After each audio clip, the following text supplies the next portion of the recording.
সুধী বৈষ্ণব ভক্তবৃন্দ, ভক্তিপূর্ণ প্রণাম রইল ভক্তচরণে, প্রণাম রইল আমার শ্রী গুরুদেবের চরণে, প্রণাম জানাই অনন্তকোটি বিশ্বব্রহ্মাণ্ডের নায়ক শ্রী ব্রজেন্দ্র নন্দন নন্দনের চরণে। সুধী বৈষ্ণব ভক্তবৃন্দ, সুন্দর এই প্রভাতকালে ভগবানের বন্দনা নিয়ে আপনাদের সামনে হাজির হলাম। তো তার আগে দুটো কথা, সেটা হলো যে আমরা এই যে ভগবানের সেবা পুজো করব, কেন করব এটা আমরা সকলেই জানি, যে আমরা পারমার্থিক মঙ্গলের জন্য ভগবানের সেবা পুজো করি বা ভগবত চরণের ভক্ত হবার জন্য আপ্রাণ চেষ্টা করি। তবে এ কথা ঠিক যে ভগবত চরণে আশ্রয় নিলে যেমন পারমার্থিক বা আধ্যাত্মিক মঙ্গল হয়, ঠিক একইভাবে জাগতিক কল্যাণও হয়, জাগতিক মঙ্গলও হয়। সুধী বৈষ্ণব ভক্তবৃন্দ, ভগবত সেবা পুজোর জন্য আমরা প্রতিনিয়ত যে নিয়ম করে সকাল সন্ধ্যায় উলুধ্বনি দেই, শঙ্খধ্বনি দেই, হরিধ্বনি দেই এবং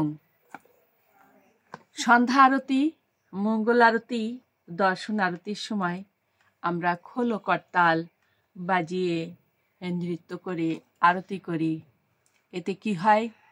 এতে ভক্তি লাভ হয়, পুণ্য লাভ হয়, পারমার্থিক মঙ্গল হয়, সঙ্গে সঙ্গে জাগতিক কল্যাণও হয়। যিনি শঙ্খ বাজান, শঙ্খ বাজালে কি হয়? তার হার্ট মজবুত হয়। উলুধ্বনি করার ফলে কি হয়? হার্ট সুন্দর থাকে। এবং খোল করতালের মাঝে আমরা যে নৃত্য করি বা আরতি করি, এতে কি হয়? শারীরিক যে গঠন, এক কথায় বলতে গেলে অস্থি সন্ধি, অর্থাৎ হাড়ের যে সন্ধিক্ষণে প্রায় একটু বয়স বাড়ার সঙ্গেই জানা যায় কি যে হাঁটুতে ব্যথা, কোমরে ব্যথা, গিটে গিটে ব্যথা, এগুলো কিন্তু দূর হয়ে যায়। এমনকি ডায়াবেটিস রোগী যারা, তারা দেখুন কত ভোর রাত্রে উঠে এরা হাঁটতে বেরোয়। যিনি নৃত্য করেন প্রতিদিন সকাল সন্ধ্যায় ভগবানের নিকটে, তার কিন্তু এমনি করে না হাঁটলেও চলে। আর আমরা কি করে হাতে তালি দিয়ে যে নামটা করি, হাতে তালি দেওয়ার ফলে কি হয়? হাতে এই যে আমরা আজকাল প্রায়ই দেখি যে আকুপ্রেশার বলে একটা চিকিৎসা আছে, যে হাতে প্রেশার দিলে কি হয়? দেহের অনেক রোগ থেকে মুক্ত হওয়া যায়। তাহলে হাতে তালি দিলে দেখা যায় এমনি শারীরিক কল্যাণ হয়। আর সব থেকে বড় কথা হলো, হাতে কোনো অশুভ রেখা থাকলে সেটা চলে যায় এবং শুভ রেখার উদয় হয়। সুধী বৈষ্ণব ভক্তবৃন্দ, মোদ্দা কথা এটা হলো যে ভগবানের কাজ করতে গেলে আপনার লাভ বই লোকসান হবে না। তো আসুন আমরা সকলে ভগবানের নাম ও গুণকীর্তন করি। ধারাবাহিক অনুযায়ী আজ আমরা শ্রীমদ্ ভগবদ গীতার ৩য় অধ্যায়ের ৪ নং শ্লোকটি উপস্থাপন করব। আর গীতার যে বাণী ভগবান বলছেন, অর্জুন জিজ্ঞাসা করছেন, কোথাও দেখেছি ধৃতরাষ্ট্র জিজ্ঞাসা করছেন সঞ্জয়ের কাছে, সঞ্জয় বলছেন, এমনিভাবে যে গীতার বাণীগুলো, এগুলোর কথা আর বলাই বাহুল্য। এটা হচ্ছে অমৃত সমতুল্য। একটি শ্লোক যদি আপনি প্রতিনিয়ত পাঠ করেন, তাহলে দেখবেন যে আপনার জীবনের সমস্ত অকল্যাণগুলো দূরীভূত হয়ে কল্যাণ দেখা দিয়েছে। আর যিনি শুদ্ধ ভক্ত, তার একমাত্র চাওয়া হচ্ছে ভক্তি লাভ, ভগবানের প্রতি বা ভগবত চরণে আমাদের যেন ভক্তি লাভ হয়। তো আসুন আমরা ৪ নং শ্লোকটি শ্রবণ করি। জ্ঞানতিমিরান্ধস্য জ্ঞানাঞ্জন শালাকয়া চক্ষুরুন্মীলিতং যেন তস্मै শ্রী গুরুবে নমঃ। নমো বিষ্ণুপাদায় কৃষ্ণপৃষ্ঠায় ভূতলে শ্রীমতে মহানাম স্বামিনীতে নমামিঃ। বাঞ্ছাকল্পতরুভ্যশ্চ কৃপা সিন্ধুভ্যেব চ পতিতানাং পাবনেভ্যো বৈষ্ণবেভ্যো নমো নমঃ। गुरु कृपा ही केवलम, गुरु कृपा ही केवलम, गुरु कृपा ही केवलम। ओम श्री परमात्मने नमः। ओम श्रीमद् भगवते श्रीगीताय नमो। नारायणं नमस्कृत्य नरं चैव नरोत्तमं देवीं सरस्वतीं व्यासं ततो जयमुदीरयेत्। मूकं करोति वाचालं पङ्गुं लङ्घयेत् गिरिं यत्कृपातमहं वन्दे परमानन्दमाधवम्। ओम नमो भगवते वासुदेवाय, नमो भगवते वासुदेवाय, नमो भगवते वासुदेवाय।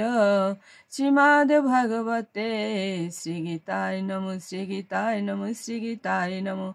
श्रीमद् भागवत गीता 3य अध्याय कर्मयोग श्लोक संख्या 4। न कर्मणाम् अनारम्भात् नैष्कर्मं पुरुषाः अश्नुते न च सन्नासनात् एव सिद्धिं समधिगच्छति।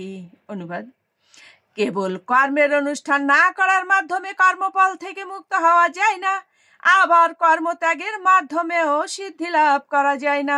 তাৎপর্য, শাস্ত্রের নির্দেশ অনুযায়ী বিধি নিষেধের আচরণ করার ফলে যখন অন্তর পবিত্র হয় এবং জড়বন্ধনগুলো শিথিল হয়ে যায়, তখন মানুষ সর্বত্যাগী জীবনধারায় সন্ন্যাস আশ্রম গ্রহণ করার যোগ্য হয়।